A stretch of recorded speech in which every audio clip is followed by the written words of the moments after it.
Hola a todos. Con este breve teórico introductorio vamos a comenzar la unidad 8, en donde vamos a ver algunos conceptos del psicoanálisis de Freud.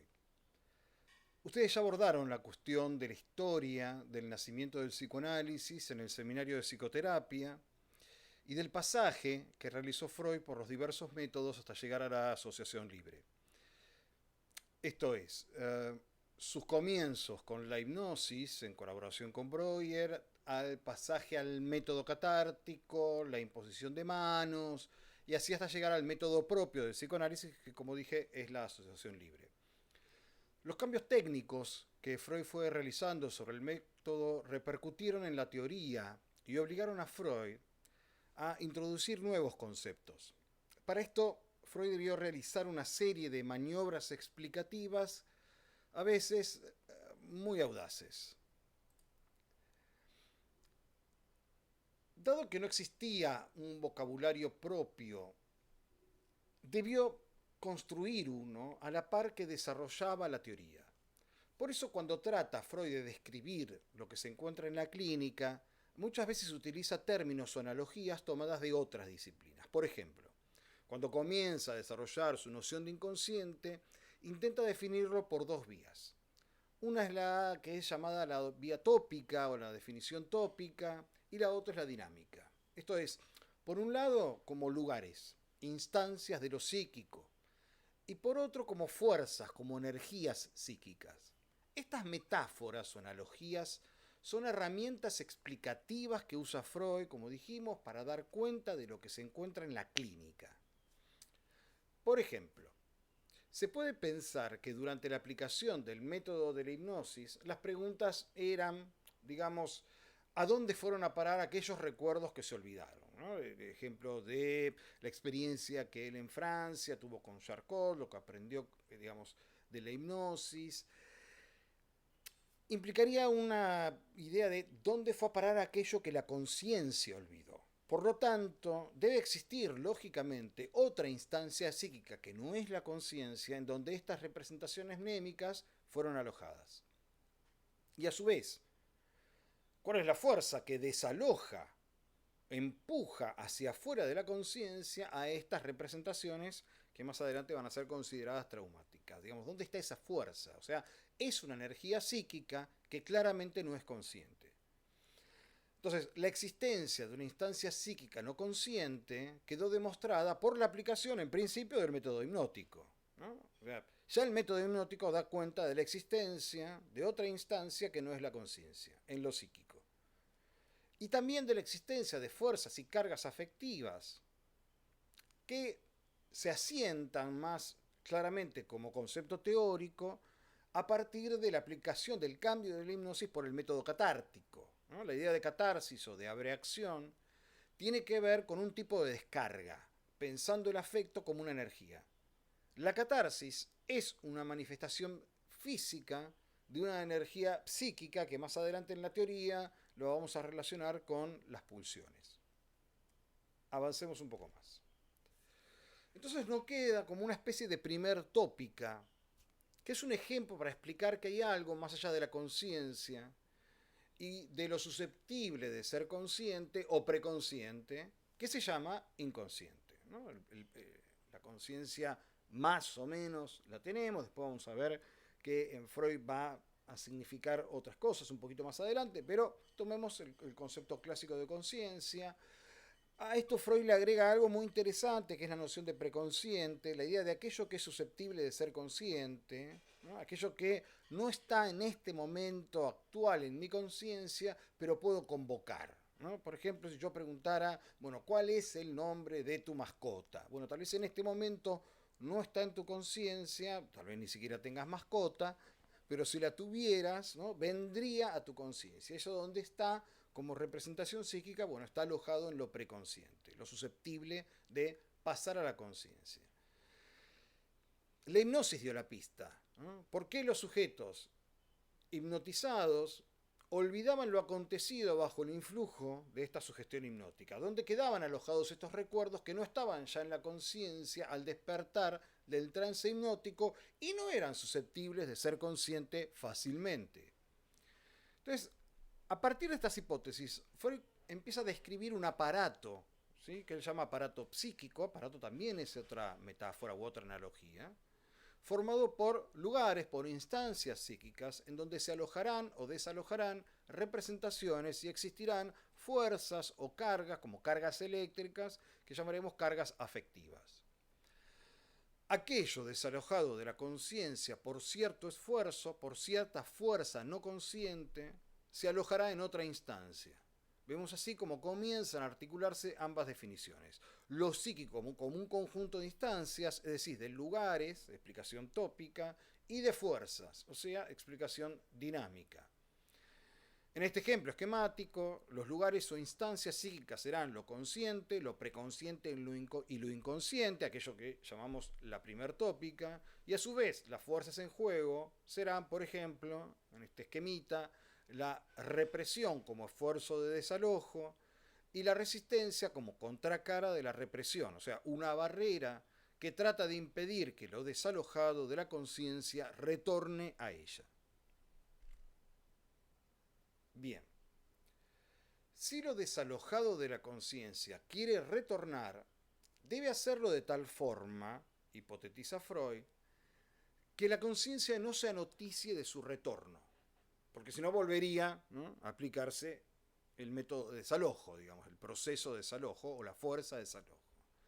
Por lo tanto, debe retornar lo suficientemente desfigurado para no ser reconocido, vuelto a conocer. Esta desfiguración va a ser un retoño, una formación del inconsciente, y de este retoño, de estas formaciones, es de lo que nos enteramos en la clínica. No solo en la clínica, pero para no extendernos, conviene que nos ajustemos a la clínica. Hagamos un breve paréntesis para recordar acá que lo clínico tiene una raigambre en lo visto en la corriente francesa, que vimos aproximadamente en la unidad 4. Esto implica que lo patológico sirve para explicar lo normal. Si recuerdan este tema que vimos con Ribot y con otros autores de esta escuela francesa, que es los que van a formar a Charcot, que es donde Freud se va a formar cuando va a Francia. En un primer Freud va a existir una diferencia entre lo normal y lo enfermo. Más adelante estas diferencias serán menos claras y esto va a tener consecuencias en la forma que Freud piensa la clínica analítica. Retomemos ahora lo que está en la filmina, en la diapositiva. El olvido de ciertos eventos significativos de la vida comienza a ser para Freud un indicador novedoso, así como también la desarticulación de nexos o conexiones causales. En los pacientes, Freud suele encontrar que eventos que va a llamar traumáticos, dolorosos, fueron olvidados y sin embargo retornaban desfigurados en la enfermedad.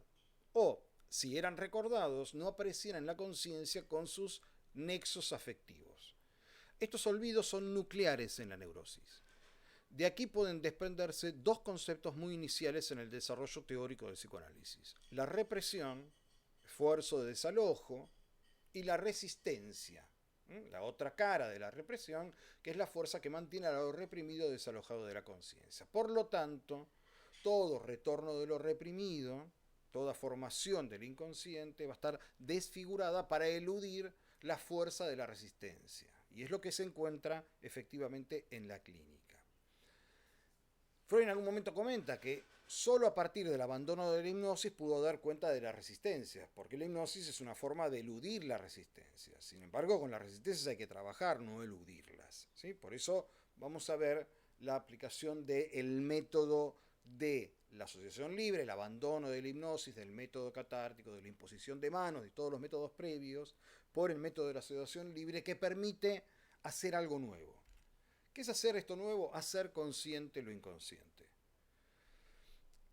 El retorno desfigurado de lo reprimido en las formaciones del inconsciente implica a su vez una suerte de exceso de trabajo para el aparato psíquico, que se traduce en sufrimiento, en padecimiento. Por lo que la función del analista va a ser lidiar con el padecimiento psíquico, con el malestar, el estar mal, este estado padeciente. La conclusión lógica sería que para ahorrar este exceso de trabajo en más que el aparato hace y que se traduce en sufrimiento, es necesario que aquello desalojado de la conciencia vuelva a ser consciente, y para ser consciente de lo inconsciente debe seguirse un método. Este método va a ser la asociación libre. La asociación es libre para la conciencia, pero está determinada por una serie de regulaciones, de leyes de lo inconsciente. No responde, vamos a decirlo así, a la lógica racional, sino a una lógica propia, a una lógica inconsciente. Existe una lógica inconsciente. Tiene lógica, pero no es la de la razón. Sin embargo, lo inconsciente no es irracional, no es azar en ese sentido. Por lo tanto, la asociación ya no es libre para esta lógica inconsciente, está ajustada a una legalidad inconsciente. Decimos, es asociación libre para la conciencia cuando se le propone al paciente la regla fundamental, asocie libremente sin que esto importe, si tiene algún sentido o no, si le da vergüenza, bueno, etcétera, etcétera, las distintas formas en que Freud presenta esta regla fundamental que debe cumplir el paciente, está dirigiéndose al yo del paciente, a la conciencia del paciente. ¿Sí? ¿Qué está tratando de hacer? Bueno, diciéndole de alguna manera que aquello que ocurrencia que va a surgir a partir del proceso asociativo, en realidad no es libre, no es tan libre, ¿sí? Está ligado, ¿sí? Está asociado a una lógica que no es la de la conciencia. Y es por eso que para Freud la asociación libre es el camino de acceso a lo inconsciente. Ya desde los comienzos de la aplicación de la asociación libre, Freud da cuenta que, dado que su método es el único que permite el acceso al inconsciente, no hay un camino más corto o más rápido. Hay caminos menos trabajosos, pero no llegan a los mismos lugares, o sea, no llegan a lo reprimido. Esto es porque otros caminos no liquidan las resistencias, las eluden, y por lo tanto producen efectos efímeros, ya que no desarticulan las defensas del yo. Dicho de otra forma, la asociación libre es el camino más corto y el único para el acceso al inconsciente. En este momento Freud está pensando en la clínica psicoanalítica y su método como, dijimos en el título, hacer consciente lo inconsciente. Sin embargo, aclara, esto no es posible en su totalidad, solo se apunta a una curación práctica, aquella que le permita al paciente vivir.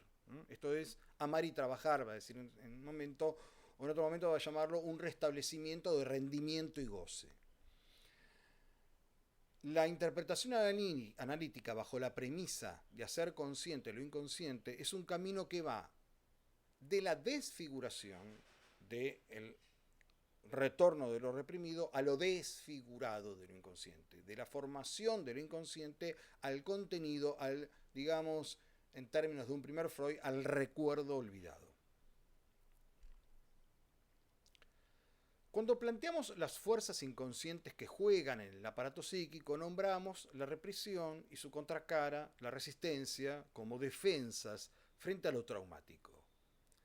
A su vez dijimos que lo reprimido retorna desfigurado, irreconocible para la conciencia, y también habíamos indicado cómo la interpretación para el Freud de 1905 aproximadamente llevaba de la desfiguración a lo desfigurado. Ahora bien, claramente, para poder hacer este camino es necesario entender cómo es el proceso de desfiguración.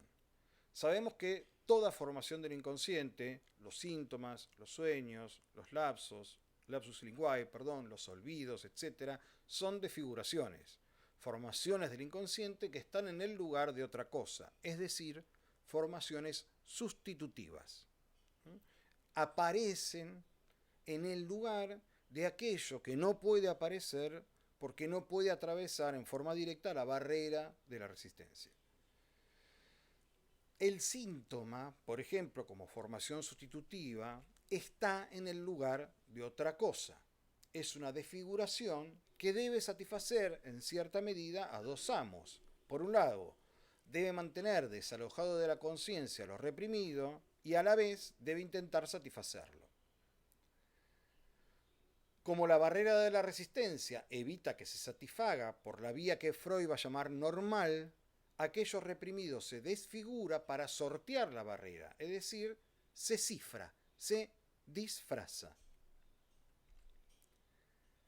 Para entender el contenido original, que va a ser el desfigurado, para retornar a la conciencia, es necesario conocer el proceso de desfiguración, es decir, cómo opera esta desfiguración.